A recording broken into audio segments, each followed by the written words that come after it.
Welcome to Life Stories, where we share heartfelt journeys of love, resilience, and self-discovery. Today's story follows Emma, a devoted mother and wife, who finds herself at a crossroads when her peaceful home is invaded by toxic family dynamics and a devastating betrayal. From heartbreak to newfound strength, Emma's journey is one of courage, independence, and hope as she rebuilds her life for herself and her son. Stay with us as we dive into this emotional tale that reminds us of the power of standing up for what truly matters. Don't forget to subscribe to Life Stories to begin today's journey. I still remember the moment like it was yesterday. The early afternoon light poured through the windows of our charming two-story house, casting a golden glow on the hardwood floors. This house wasn't just a home to me, it was my sanctuary, a gift passed down from my grandparents, steeped in memories of love, laughter, and family gatherings. I had always dreamed of building a life here, a safe, peaceful haven where our 2-year-old son Ethan could grow up, far removed from the chaos and toxicity that sometimes clung to Ryan's family. But that dream felt like it was shattering right in front of me. I stood in the living room, clutching the back of a chair, my hands trembling as I confronted Ryan, my husband of 5 years. Did you seriously think you could just move your parents into our house without even asking me? My voice shook with a mixture of anger and disbelief. I wanted to stay calm, but the fury bubbling inside me was impossible to contain. Ryan, seated on the couch with his laptop resting on his knees, looked up casually. His expression, an infuriating smirk I had come to despise, barely faltered as he replied, "Emma, stop being so dramatic. It's not a big deal. Besides, it's only temporary." His tone was dismissive, as if my feelings didn't matter, as if my objections were nothing more than an inconvenience to his plan. I couldn't believe the audacity. "Not a big deal," I shot back, my voice rising despite my best efforts to keep it steady. "This isn't just any house, Ryan. It's my house. My grandparents left it to me. You don't get to make decisions like this without me." Ryan's smirk faded for a moment, and I hoped he might actually acknowledge the weight of what he'd done. But instead, his expression hardened, and his words cut like a knife. "Let's be honest, Emma. It's not like you can stop it." His casual cruelty left me momentarily speechless.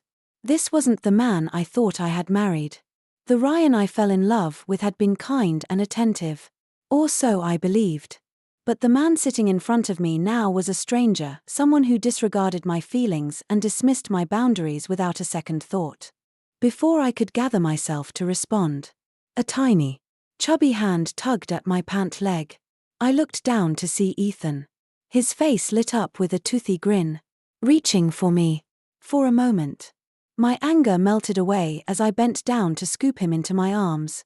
His giggles were a balm for my frayed nerves, a reminder of what truly mattered. Holding him close, I kissed his soft curls and vowed silently that I wouldn't let anyone, not anyone, disrupt the peace and happiness I wanted to build for him. Still, I couldn't let this go. "Ryan," I said, my voice firmer now, though my hands still trembled, "your parents have never respected me or our space. Why are you doing this? Why now? They're family." "Emma," Ryan replied with a shrug, his eyes already back on his laptop screen. "You wouldn't understand." Wouldn't understand? The irony stung. My family had always been my safe haven, a small, tight-knit group who ran a modest but beloved coffee shop in town. They were warm, supportive, and full of love. They didn't interfere, didn't judge. They were everything Ryan's parents were not. His mother, Diane, and father, Richard, had been overbearing from the day I met them. Diane, in particular, seemed to relish in subtle, cutting remarks about everything from my upbringing to my parenting skills. It was exhausting, and the thought of having them under my roof, even temporarily, filled me with dread. The sound of the doorbell shattered my thoughts, pulling me back to the present. My stomach sank as I walked to the door and peered through the peephole. There they were, Diane and Richard, standing on the porch with their suitcases in hand, poised to invade my life. My heart raced, my breath quickening with a mix of anger and panic. I turned back to Ryan, who hadn't even bothered to get up. "Fine," I hissed through clenched teeth, my voice low enough so Ethan wouldn't hear. "Let them in." But this isn't over. With Ethan still in my arms, I opened the door. Diane swept past me without so much as a hello, her perfume overpowering the fresh scent of the house. Richard followed, his usual stern expression making it clear he barely acknowledged my existence. They didn't even thank me for letting them stay. Instead, they acted as though they owned the place. The days that followed were a nightmare. Diane wasted no time asserting control.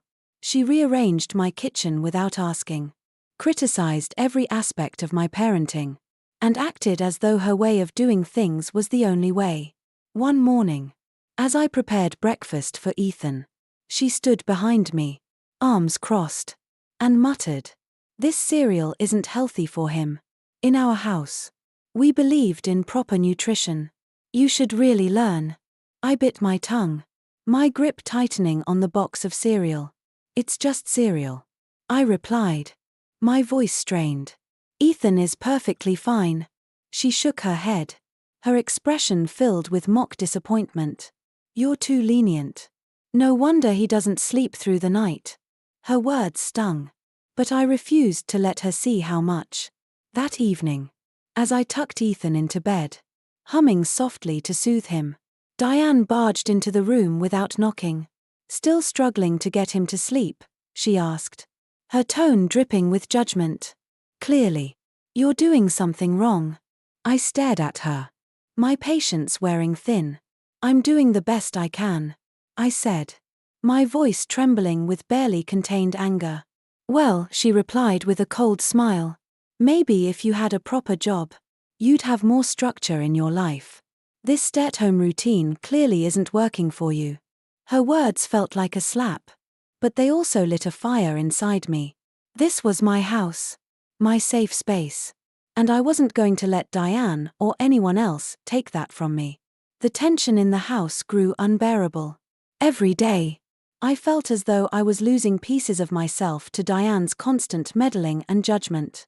She seemed determined to make my life miserable.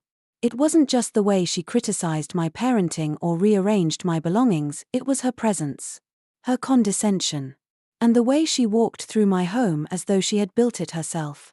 Every room she entered seemed to fill with an oppressive weight, and I began to feel like a guest in my own house. One morning, I woke to the sound of drawers being opened and closed in Ethan's room. The sharp clatter of items being shuffled sent a jolt of irritation through me. I rushed down the hall, my heart pounding, and found Diane rifling through Ethan's tiny dresser. She didn't even look up when I walked in. "What are you doing?" I demanded, my voice trembling with anger. "Organizing," she replied nonchalantly, as though that justified her intrusion. "This room is a mess." Her dismissive tone was the last straw. "That's it," I said, my voice rising. "I want you out of my house, now." Diane finally turned to face me, her expression a mix of mock surprise and disdain. "Your house," she sneered.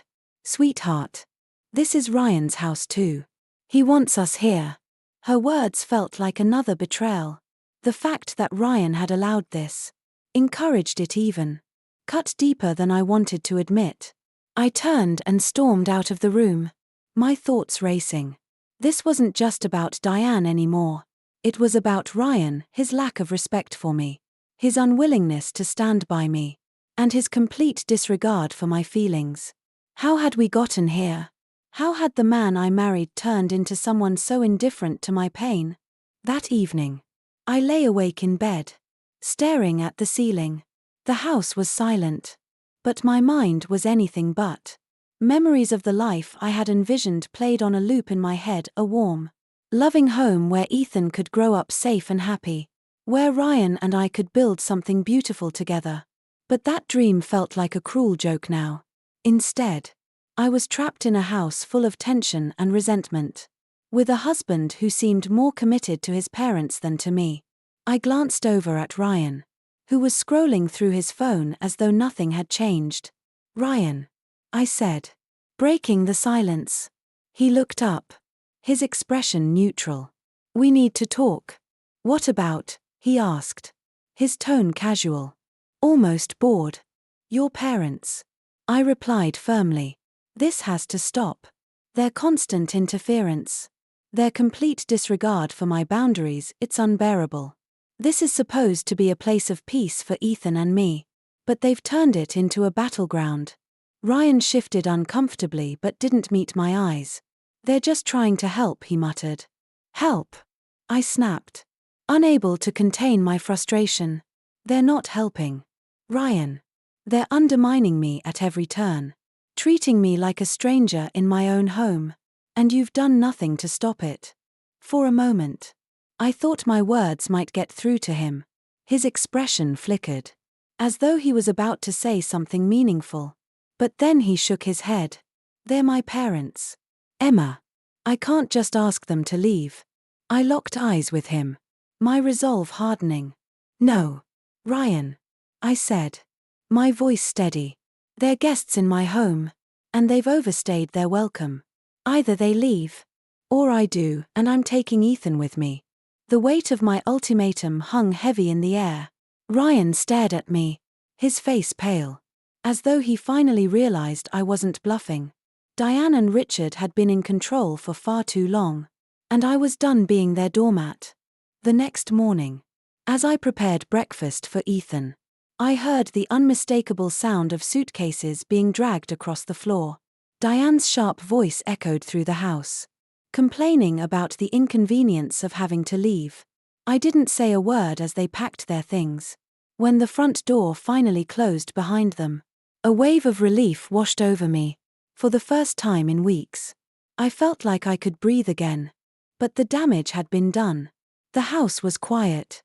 Yet the tension between Ryan and me remained, unspoken but palpable. He barely looked at me, and when he did, his expression was cold, almost resentful. It was as if he blamed me for everything, as if his parents' behavior had been my fault. That night, as I tucked Ethan into bed, he reached up and touched my face with his tiny hand. "Mama happy?" he asked, his voice soft and innocent. I blinked back tears and forced a smile. "Yes, sweetheart," I whispered. "Mama's happy." But deep down, I knew that wasn't true. The battle with Diane and Richard was over. But the fight for my marriage and for my own sense of self had only just begun. In the days following Diane and Richard's departure, the house felt eerily quiet. It should have been a relief to have them gone. But the silence between Ryan and me was deafening. We moved through the house like strangers, our conversations reduced to the bare minimum logistics about Ethan. Groceries, bills. Every glance he gave me carried a weight of resentment, as if he couldn't forgive me for standing my ground. But I couldn't find it in me to care. I had fought for my peace, for my son's happiness, and I wasn't about to regret it. One evening, after putting Ethan to bed, I went to tidy up the living room. Ryan sat on the couch, his laptop balanced on his knees, the faint glow of the screen reflecting off his face. The sight of him made my chest ache, not from longing but from a sense of loss. How had we ended up here? This wasn't the man I had married, the man who had once promised to stand by me through anything. As I reached for a throw pillow to straighten it, something caught my eye. Ryan's laptop, left open on the counter, its screen glowing faintly. I hesitated for a moment, my instincts warning me to walk away. But something, curiosity, suspicion, a gut feeling I couldn't ignore, made me take a step closer. What I saw on the screen stopped me cold.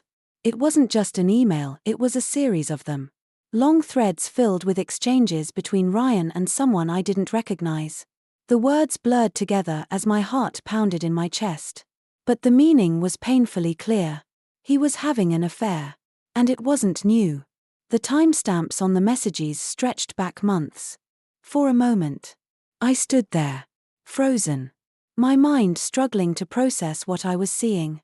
Anger, hurt, and disbelief crashed over me in waves. My hands shook as I closed the laptop and sank into the nearest chair. This wasn't just about his parents anymore. This was about betrayal on a level I hadn't prepared for. The man I had trusted, the man I had built a life with, had been living a lie. By the time Ryan came to bed that night, I had already made up my mind. I didn't say a word to him. I couldn't. I lay awake long after he had fallen asleep, staring at the ceiling, my thoughts racing. If I had learned anything from the ordeal with Diane and Richard, it was that I couldn't let people walk all over me. I had to stand up for myself, for Ethan, for our future. This betrayal wouldn't break me. I wouldn't let it. The next morning, while Ryan was at work, I made my first call to a lawyer. My voice trembled as I explained everything, the intrusion of his parents, the emotional toll it had taken, and now, the affair. The lawyer listened patiently, then assured me that I had options, that I didn't have to stay in a situation that was destroying me. For the first time in weeks, I felt a glimmer of hope. My second call was to a real estate agent. I want to sell the house, I told her, my voice firmer this time. Quickly and quietly, she hesitated, probably sensing the emotion behind my words. Emma, are you sure? This is a big decision. I took a deep breath. I'm sure. This house used to be my sanctuary, but now it's a reminder of everything I've endured. I need a fresh start. Over the next few days, I began taking steps to reclaim my life. I made a list of everything that had happened, Diane's constant criticisms, the way she had invaded my space, Ryan's betrayal. With every item I wrote down, my resolve grew stronger. I wasn't just surviving anymore. I was preparing to fight back. By the time I confronted Ryan, I was ready. It happened in the living room, where he sat scrolling through his phone, oblivious to the storm brewing inside me. Ryan, I said, my voice steady but firm. He looked up, surprised by my tone. We need to talk. What now? He asked, his irritation obvious.